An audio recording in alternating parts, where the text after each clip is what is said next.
Shut your mouth, broadcasting. First round draft pick. Believe we got stats, kid. Quarterback sacking, 100-yard dashing. So tap in for the action. What teams got traction? What teams are losing? Franchises ruined. Fans in the stand booing. Welcome to the Sim Podcast Show. I'm your co-host Sirik, and I'm always joined by my co-host Ron. What's going on? You know what we do? We talk about the National Football League on a weekly basis, including the playoff. If this is something that interests you, go ahead and hit the subscribe button. We are much appreciated. Ron, we just had week number 10. And in your estimation, was this the best week of the year? I think so. In terms of some that were on TV, I didn't get to play that. I think only people in Pittsburgh and New Orleans got to see that game, but there were some really good games besides their game. A lot of good football to watch, I think. Yeah, because I was thinking about it before we started recording, and I was like, this year we've been chugging along, and everyone's beating who we thought they were beating. Mm-hmm. And then this week, it just turned everything upside down. Yeah, definitely some surprises this week, for sure. And we are going to talk about it during our news, and then we'll do our week 10 reviews, and then we'll do our week 11 predictions. But let's get to the NFL news, because basically the news are this teams beating these like unbeatable teams. At least we thought it was, right? So we have Washington beating Philadelphia last night, Monday night, in a Monday night game. And it was Philly at home. Yeah. I know that I kind of watched this game. I know that I went out, but I watched this game towards the end. And the Commanders, the defense is all right. Yeah. Yeah, their defense is good. Their front line is pretty good. I know they haven't really played well the last, few games or so. But they finally stepped up. And now at some point they'll get what's his name back? Chase Young back. So, it was all about, could they keep up and score points with Philadelphia? And, for the most part, I thought they did a good job of controlling the clock, running the ball, and scoring when they need to. Yeah, I was surprised by how good the front seven is for Commanders. And I was also taken back by how many turnovers Philadelphia had. Mm-hmm. But you know what? Hats off to the Miami Dolphins, the 72 Miami Dolphins. They get to pop another champagne. Yeah. That the perfect season continues. The other game, Green Bay at Dallas. Are we surprised by this? I'm a little surprised. There's a few things I'm surprised about. One, Green Bay scoring 31 points. That's surprising, right? Especially against quote-unquote good defense in Dallas. That is surprising that they were able to put up that many points. And then Dallas offensively, I think they did, they put up 28 points. I don't think they played too bad, but, and when your defense is just letting this guy go up and down the field, that's obviously that's a huge problem. That's a red flag. Mm-hmm. I've always been down on Dallas. I think Dallas gets a lot of hype because obviously that's quote unquote America's team. Mm-hmm. But I don't think that, almost every year with them is Super Bowl or bust, right? So they either win it all or it was a unsuccessful season by their standards anyway. But I'm not buying the hype. I think that I still like Philly in that division. Yeah. And now the Giants are, I know they're winning on the last possession, but I don't think that Dallas Cowboys are very convincing as far as intimidation wise. Yeah, they're not believable. They're still the Cowboys. And, the Giants, they're 7-2. Let's be real. They've played some cupcake teams to get to 7-2. It's not that they're not doing some things really well.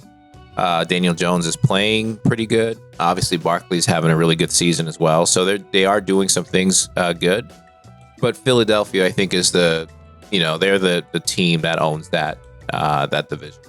Yeah, that division should go to Philly.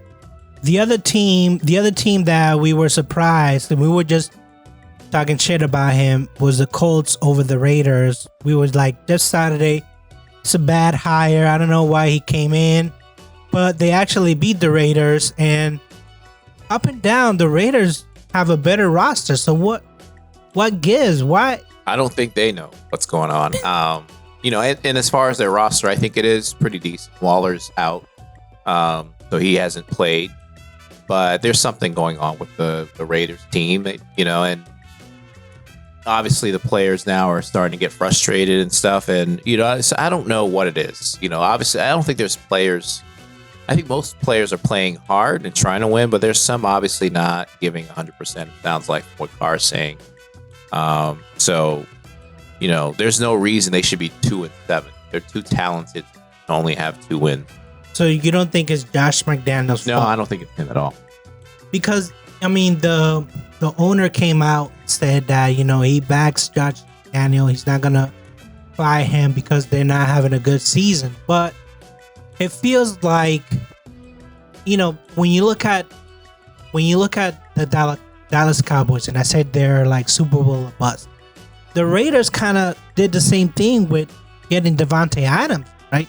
Yeah, I think they expected things to go well, and it hasn't. Now, again, Waller is a big part of it. He hasn't played. Their other receiver is on injured reserve as well. So they're a team that's hurting.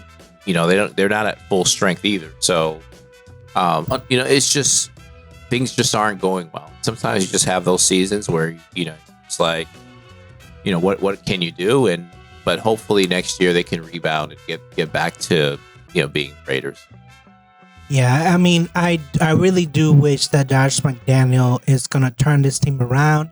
I just don't know that he has the roster that's all in. And maybe David Carr might be the one of the person that gets rid of. I feel like if you're a he's coach, not going anywhere. If you're a coach and you come in, you have to know what players are on your side and what players are not.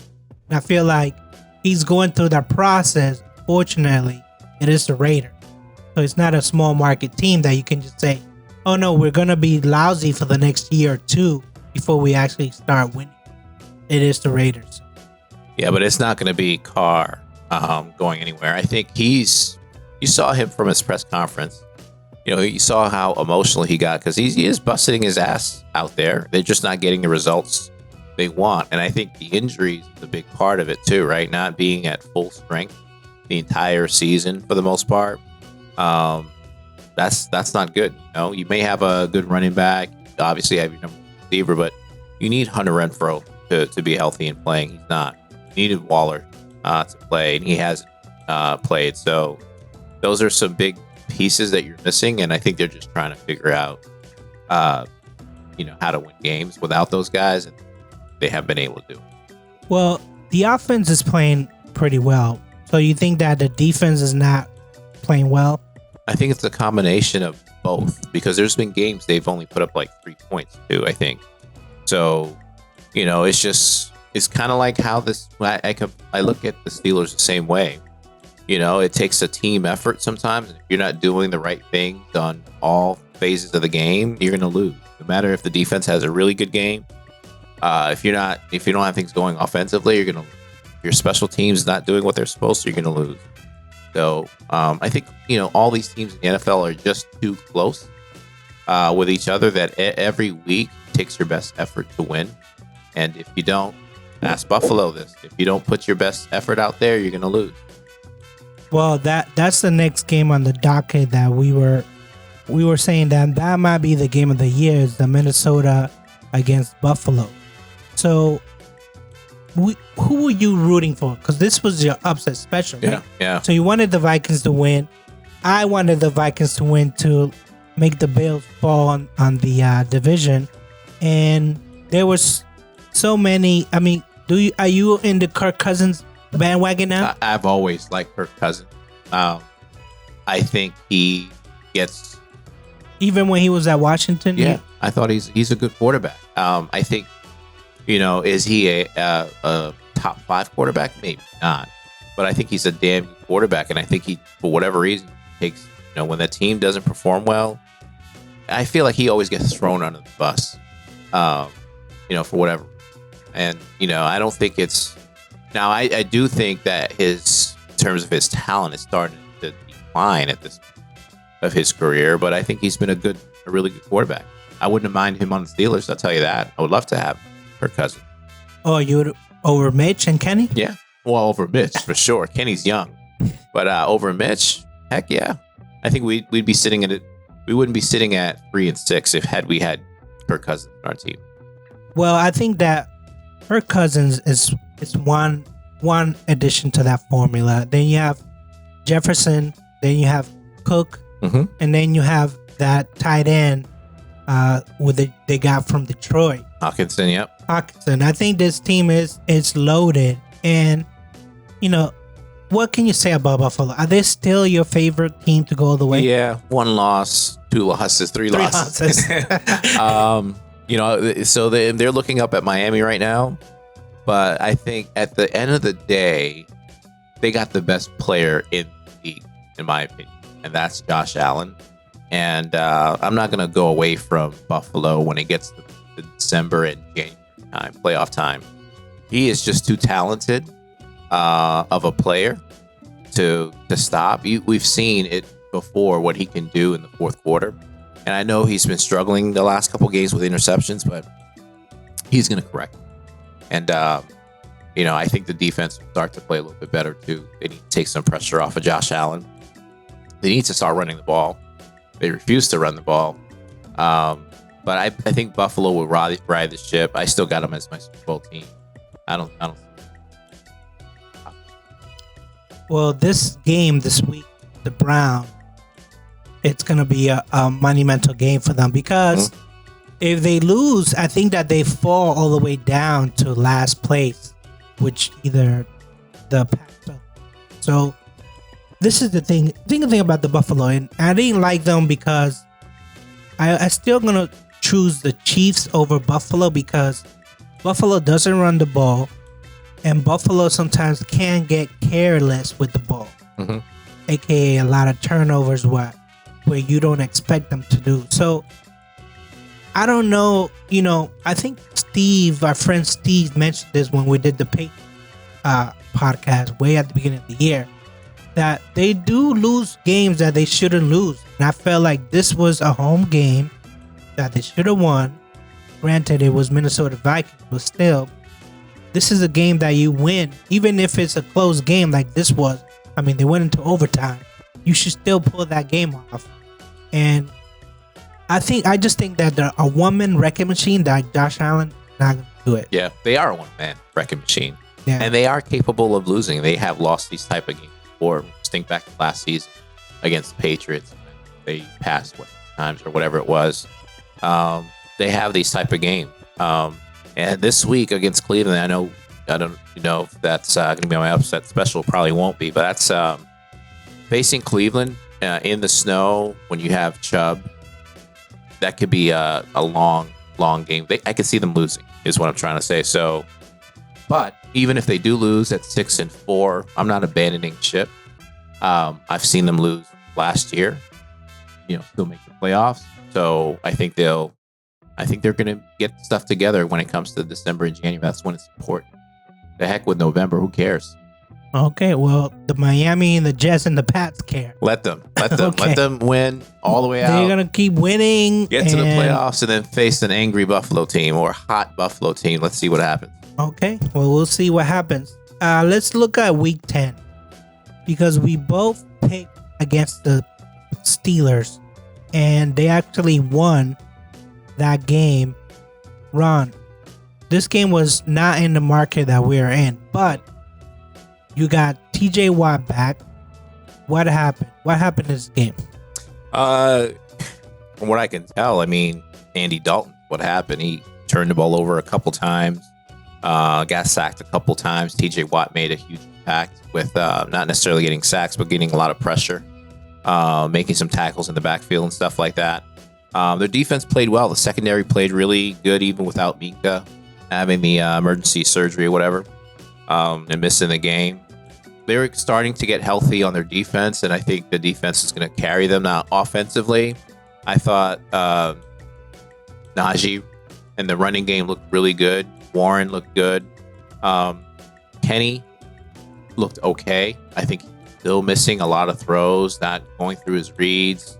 I mean, he got sacked 6 times. Yeah, the offensive line didn't perform that well. So those are some concerns I have offensively. But they got to 20 points. They probably, I was telling you before the show, they could have got to 26 had our field goal kicker made a couple kicks. Lost Boswell. He's on the IR now. So TJ's back, but we got some players out. And it's, it's going to be, once we get them back, our kicker, Mika, once we get those guys back to be at full strength, if we can get some improvement, some growth from Kenny, I think we'll be fine. I mean, Kenny Pickett, he did have a rushing touchdown, so he's still running with the ball pretty well. I just feel like, and they did get to 20 points this game, which I didn't think they would. I think that there's small baby steps there. Are they a playoff team? No. No. I mean, the loss to the Bills this week kind of opened things up, though. This week against Cincinnati will be key. Now, Cincinnati is not at full strength, so I don't think you can even look at this game and say, okay, they're a playoff team. But I think it's important. It's a stepping stone.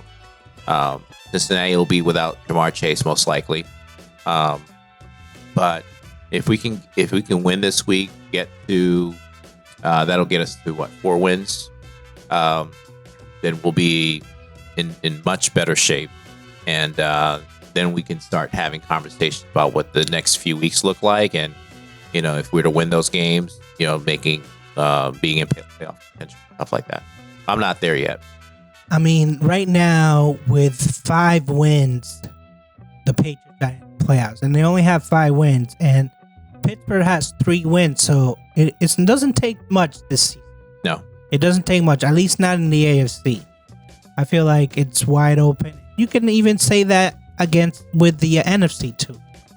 I feel like it's wide open. So I don't know. We did the elimination game. We might have to bring that back for week 11 because I think that it's more wide open after these losses than we thought they would be. Let's go to the Bucks at Seattle. This game was in Germany. Do you know how to say touchdown in Germany? I heard it, but I can't remember it. Langdung. That's how you say touchdown in German. The Bucks won. I had it as them winning 17-14. You had it as them losing 20-24. So what happened, Ron? What happened with the Geno Smith train? He didn't play that well. I know he threw two touchdowns. No interceptions, but he didn't really play that well. I thought there were some throws that he missed. QB rating, it looks like, 54 for the game. They didn't run the ball at all that well. Kenneth Walker had 10 carries, 17 yards. Kenneth Walker was being stuffed. Let's be honest. Yeah. I saw that. I was watching that game early in the morning, and I was like, wow, the Tampa Bay Bucks defense is stuffing. They're playing like they were capable of playing all season, just haven't had those results, and now it seems maybe that they're getting more out of their defense than they have been all season. And let's talk about TB12 because he actually played a pretty okay game except for that interception at the end. He had a 111 rating, QB rating, and he's 2-0 now that he's fully divorced. So I think Tom Brady might be back. I think we might be seeing a different Bucks. We'll see. I think that he can only carry them as far as the offensive line can protect them, and as far as the running game can produce. So they had 161 yards rushing. Rashad White looked pretty good. Yeah, and he'll need to look good because I think Fournette's hurt. Might be out for a little bit. So, they're going to have to continue to lean on the running game a little bit and not expect Tom to carry them like he's been able to in the past. Well, he didn't throw the ball as much, only 29 times, which is, the last couple of games he's been in the 50s, 40s. So I think that, they knew that they were going to have a bye week. They needed the much rest. And this was a very like cross country, 9 hours sleep, change, game time change, everything changed. And, I was kind of impressed watching this game. I was kind of impressed by the Bucks. If they play D like they did and they run the ball like they did, and it seemed like except for Godwin. Godwin, he keeps dropping balls for some reason. I don't know why. But every time I see him play, he drops a couple of balls. But again, he was the leading receiver, so I can't say bad things. But yeah, he's working his way back from the ACL or whatever it was that kept him out. So the receivers are still good. They're just up there in age, right? Julio, Mike Evans at this stage. Chris is still young, but he's coming off the injury. Scotty Miller played well. He only had 2 catches, but he looked pretty fresh out there. I think they'll be okay. And then, in their division, sure, it's up for grabs. So even being under 500 or at 500, 5-5 right now, they still have a chance to win the division. Yeah, I like the Bucks' chance in this division. And I think he might be better than he was at the beginning of the year because he was going through quote unquote personal things, and we know what those personal things are. So let's talk about our upset specials, because just like last week, this week my team let me down. I thought the Chargers were gonna put up a fight against the Niners, and I think they were leading that game at some point, but they ended up losing. You picked the Vikings, Bills, and you picked the Vikings to win, and they were victorious. And I didn't do the what our score is for the season, but it's probably going to be the same thing. I think you got 1 point. I got 1 point. I think it's just 1 point. You are ahead. I'm sorry, 1 point. Yeah, like I said, I've been doing really good with the upset specials, just missing all of the Steelers games. So every time, I pick them to lose, they go out and win. So, and you are double dipping this week, so we'll see. So let's move on to week 11. Cincinnati at Pittsburgh. It's a 4.5. Cincinnati spread is favored. It's 41 over and under. What is your pick? I am going with the Steelers in Cincinnati to pull off an upset. Is it in Cincy or is it in Steelers? I thought it's in Cincinnati. I thought the first game was in Pittsburgh, so I'm pretty sure this game. Let me check. Actually, is that right? I can't remember. No, that couldn't be. We went to the first home game, so maybe that first game wasn't. I don't know. Wasn't Cincinnati. Yeah, I think this is in Pittsburgh. I think you're right. Yeah, this is in Pittsburgh. So you're going with the Pittsburgh Steelers winning this game 21-17. Okay. I picked against the Steelers last week and they won. And this time I'm picking the Steelers to win. I think 17-13 is going to be a low scoring game. You got TJ Watt back. I think that Cincinnati front line the offensive line doesn't scare me, and it shouldn't scare the Steelers. No, they're not good. And I think that Joe Burrow is going to be running for his life. And you said no Jamar Chase, right? Yeah. And we still got Higgins, Boyd. Yeah, they still got good receivers on the team, and I'm sure Mixon is playing, right? Yeah. But if your offensive line is not good, I don't know how they came up with 4.5. Mixon had 5 touchdowns a couple weeks ago. They had their bye week, I think, this week. So a couple weeks ago, they had 5 touchdowns, crazy like that. So listen, if we stop the run, make them one dimensional. We'll get some pressure on Burrow for sure, with Watt being there. Highsmith playing really good. He had two sacks, I think, the last game. So it's I think it's a winnable game. Yeah, it's very winnable. All right, let's go on to the New York Jets visit the New England Patriots. It's a 3-point favorite. New England is anyway. 39 over and under. Ron, what's your pick? New England, both teams coming off a bye week. I think the New England will be more prepared. And I got the Patriots winning in New England 24-13. I also got the Patriots winning 20-17. I'm not... See, they both had 14 days, right? Only Zach Wilson talked all that junk when he lost the first game. That's bulletin board material, right? But I still think that he's going to perform in the game. That's why I gave him 17 points. I think that New England's going to be playing... No, it's going to be the other way around. I think New England is going to get ahead, and the Jets are going to be playing catch-up. Still, no Breece Hall because he's hurt for the year. And they got that guy from the Jags. Robinson. So he should know the play a little bit more, right? Mm-hmm. That's why I'm giving them 17 points. And our defensive player of the year, Matt Judon, does he get a sack in this game? What do you think? I would think so. I'm gonna go on the limb and say he gets 2. I know I just don't trust that New York Jets offensive line as much as Robert Saleh does. So I'm gonna give them a win, and this is a pivotal win because if the Pats win this game, they go to 6-4, and I think they jump to third place.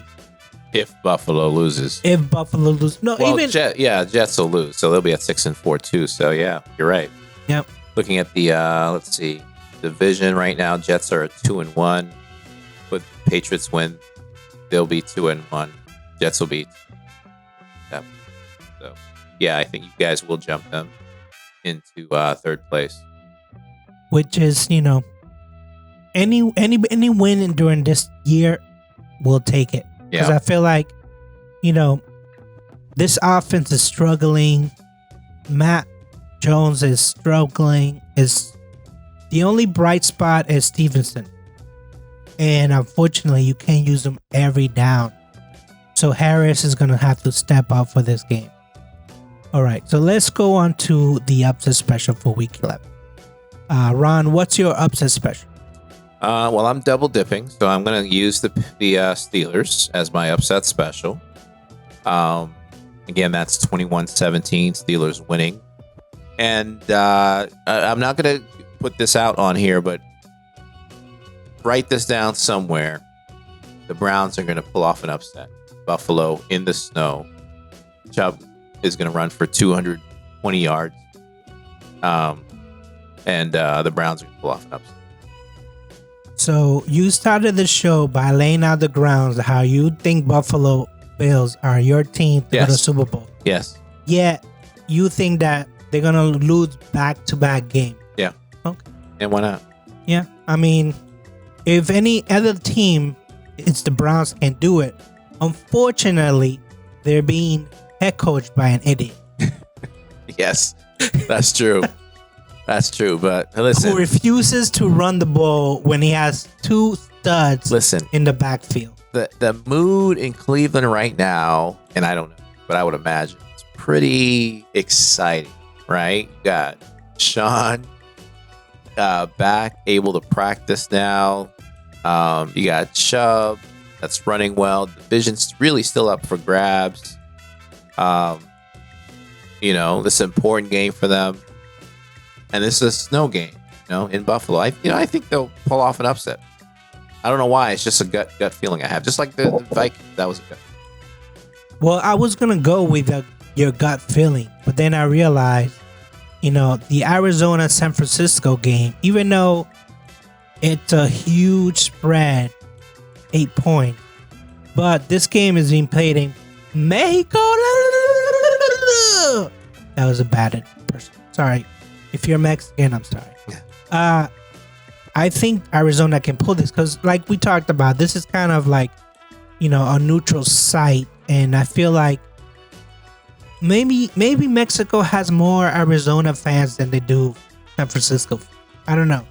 I just feel like they're gonna be thinking about international football, but they're gonna be seeing something else. I like Arizona to beat the Niners, and I know I picked against the Niners last week. They won, and I'm picking against the Niners again. I think Jimmy G is like a smoke and mirror. Yeah, I think so too. 8 points is way too rich for me. I can see them winning the 49ers. I just don't see them winning by 8 points. If they win by 8 points, that means something's really going on in Arizona. And I think Cardinals being at 4-6, 49ers being 5-4.